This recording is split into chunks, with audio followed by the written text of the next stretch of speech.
Hi, in this video, we'll explore how to handle null values effectively in Java. We'll first see the traditional approach of handling null without using optional class. Then we'll look at how Java 8's optional class simplifies this process.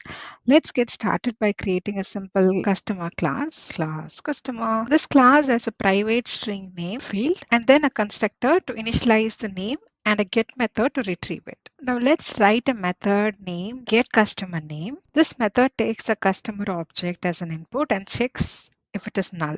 If the customer is null, the method returns unknown customer. Otherwise, it returns the customer's name. So this is going to take type customer. We'll add the check for if the customer is going to be null, then return unknown customer. Otherwise, return customer. So in our optional demo class, we have a method called getCustomerName, and that is going to return the customer name. It is also having a check to see if the customer name is null. I'm going to add the main method.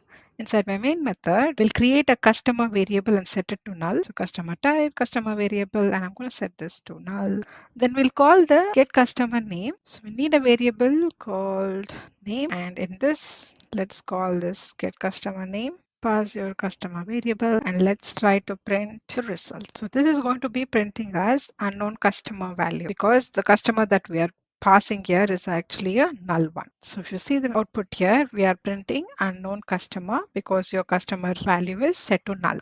But if you notice here, if we don't set this value, if it doesn't have this null check, then we will not be returning the unknown customer value here. Instead, we will be returning a null pointer exception. Let me show you that. I'll comment this section and let's try to run. So if you see the output, if this if condition is not added, we are going to be throwing a null pointer exception. I'm commenting it. We handled it with an if clause and we gave a return statement to handle it as unknown customer. So this is how a null pointer was added or handled before we were using optional class.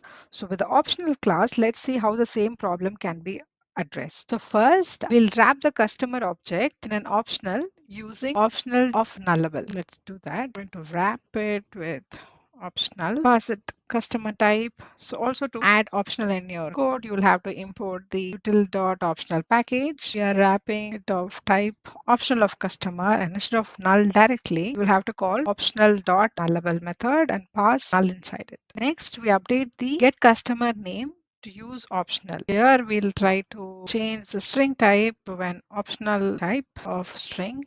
And instead of this if clause that we have here, we can use map to safely transform the values present. If it is present, then it will be handled and transformed. So what we'll do is, instead of having the if clause, this time let's try to return it with customer and dot map. And in the map, call your customer method reference get name, and also change here also to an optional custom. So now that we have used map chaining here, what we will do is we'll have to modify our get customer name here into with an orElse clause. The orElse class has your string that you wanted to print when it is going to be null. So when we use this orElse class, this is going to handle your default value whenever it is going to be null. If the customer value is going to be null, this value is going to be print.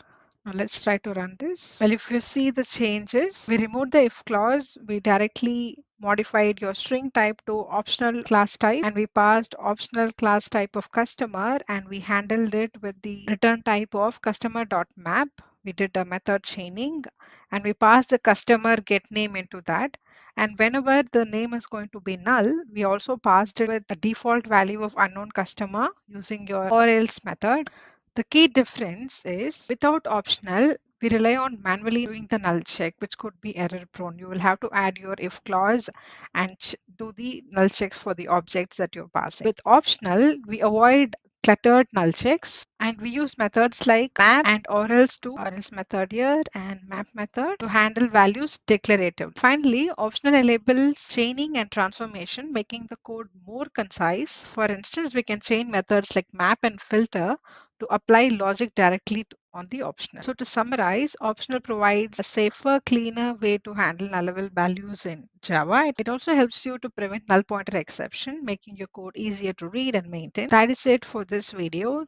Let me know your thoughts or questions in the comment section. So with that note, I'm going to close the series of Java 8 for testers. I hope this series has helped you better understand how to write cleaner, safer, and modern Java code. But this is just the beginning. There's so much more to explore in the world of Java and software development. Let's continue learning together as we dive into more exciting topics and advanced concepts in future courses. Thank you for joining me in this series. I look forward to seeing you in the next one. Until then, happy coding. Thank you. Bye.